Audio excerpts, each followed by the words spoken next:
नमस्ते दोस्तों, आपका स्वागत है काव्य ढाकल हरियाणवी संस्कृति यूट्यूब चैनल पर। आज आपके लिए एक बहुत ही प्यारी कहानी प्रस्तुत है। एक समय की बात है, रत्नाकर नाम का एक डाकू दस्यु हुआ करता था। अपने परिवार का पेट भरने के लिए रत्नाकर चोरी, लूटपाट और राहगीरों की हत्या तक कर देता था। एक बार एक धनी व्यापारी जंगल के रास्ते से पालकी में बैठकर जा रहा था। घने जंगलों में डाकू रत्नाकर और उसके साथी छिपे हुए थे। डाकू रत्नाकर ने व्यापारी का सारा धन और गहने लूट लिए और कहारों समेत उसकी हत्या कर दी। इस घटना के बाद उस राज्य के राजा ने पूरे नगर में घोषणा करवा दी कि कोई भी राहगीर अकेले जंगल के रास्ते से नहीं जाएगा। इसके बाद चारों ओर भय का माहौल बन गया था। हर कोई जंगल के रास्ते अकेले जाने से डरता था। संयोग से एक दिन देवर्षि नारद भी उन्हीं जंगलों से गुजर रहे थे। उन्होंने देखा कि सामने से कुछ राहगीर निर्वस्त्र होकर आ रहे हैं। उन्होंने उनसे पूछा कि क्या हुआ, तो उन्होंने बताया कि आगे मत जाइए, नहीं तो आपको भी निर्वस्त्र होना पड़ेगा। लेकिन नारद तो नारद थे, वे नहीं रुके।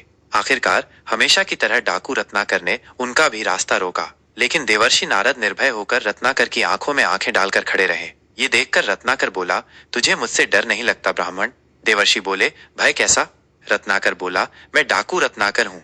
देवर्षि बोले, नारायण नारायण, तो तुम ही हो वह कुख्यात डाकू जो लोगों को लूट कर उनकी हत्या कर देता है। लेकिन मैं तुमसे भयभीत नहीं हूँ, मैं निर्भय हूँ। रत्नाकर बड़े गर्व से बोला, क्या तुझे मरने से डर नहीं लगता ब्राह्मण? देवर्षि बोले, मरने से क्या डरना रत्नाकर, एक दिन हर कोई मरने वाला है। लेकिन क्या तुम निर्भय हो? रत्नाकर बोला, हाँ, मैं भी निर्भय हूँ, मुझे किसी का डर नहीं। हंसते हुए देवर्षि बोले, तो फिर यहाँ जंगल में छिपकर क्यों रहते हो? पाप से डरते हो, राजा से डरते हो, या प्रजा से डरते हो? गुस्से में आकर रत्नाकर बोला, मैं पापी नहीं हूँ और न ही राजा से डरता हूँ, न ही प्रजा से। देवर्षि बोले, तो फिर जंगलों में क्यों रहते हो? रत्नाकर बोला, मैं सैनिक था, लेकिन मुझ पर झूठा इल्जाम लगाकर राजद्रोह में देश निकाला दे दिया गया, केवल इसलिए कि मैंने कुछ गलत लोगों का साथ नहीं दिया। यह समाज अपराध को भूल जाता है और अपराधी को कभी क्षमा नहीं करता। इसलिए अब मैं समाज से अपना बदला ले रहा हूँ। मुस्कुराते हुए देवर्षि बोले, निसंदेह तुम्हारे साथ गलत हुआ है, लेकिन तुम जो कर रहे हो क्या वो सही है? क्या तुम्हारे इस पाप में तुम्हारा परिवार भागीदार होगा? रत्नाकर बोला, यदि मैं पाप भी करता हूँ तो भी मेरे पाप की कमाई ही मेरा परिवार खाता है, इसलिए वे मेरे पाप में भागीदार अवश्य होंगे। और ये उपदेश बहुत हो गए ब्राह्मण, अब मरने के लिए तैयार हो जा। देवर्षि हंसते हुए बोले, मैं मरने के लिए तैयार हूँ, लेकिन पहले ये बताओ कि क्या तुमने कभी अपने परिवार से पूछा है कि वे तुम्हारे पाप में भागीदार होंगे या नहीं? यदि तुमने नहीं पूछा है तो तुम व्यर्थ ही उनके लिए लोगों की हत्या करके अकेले इस जघन्य अपराध के भागीदार बन रहे हो। देवर्षि की बात सुनकर रत्नाकर विचलित हो गया। उसने अपने साथियों से कहा, बांध दो इस ब्राह्मण को पेड़ से, अभी मैं घर पूछ कर आता हूँ ताकि इस ब्राह्मण को सुकून से मार सकूं। देवर्षि हंसने लगे और रत्नाकर तुरंत अपने घर की ओर दौड़ा।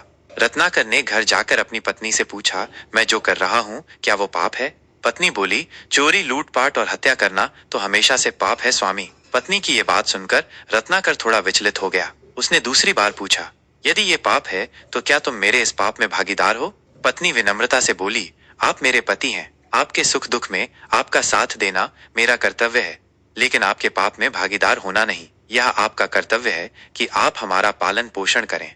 पत्नी की यह बात सुनकर रत्नाकर अपने पिता के पास गया। उन्होंने भी यही जवाब दिया कि बेटा, ये तेरी कमाई है, इसे हम कैसे बांट सकते हैं? यह सुनकर रत्नाकर के पैरों तले से जमीन खिसक गई। वो सीधा घर से निकला और जंगल की ओर चल दिया। देवर्षि नारद के पास जाकर उनके चरणों में गिरकर क्षमा याचना करने लगा। कहा जाता है कि वही डाकू रत्नाकर रामायण का रचयिता वाल्मीकि बना। इस कहानी से यह शिक्षा मिलती है कि जब रत्नाकर जैसे दुष्ट दस्यु का हृदय परिवर्तन हो सकता है और वो महान कवि वाल्मीकि हो सकता है, तो फिर आप और मैं क्यों नहीं बदल सकते? आपने अपने जीवन में कोई भी गलत किया हो, उसके लिए दुखी मत होइए, अपराध बोध की खाई में मत गिरिए। संकल्पों से नए भविष्य का निर्माण किया जा सकता है। दोस्तों, कहानी कैसी लगी कमेंट करके जरूर बताना। ऐसे ही इंटरेस्टिंग वीडियो देखने के लिए हमारे चैनल को सब्सक्राइब जरूर करना। वीडियो को लास्ट तक देखने के लिए बहुत बहुत धन्यवाद।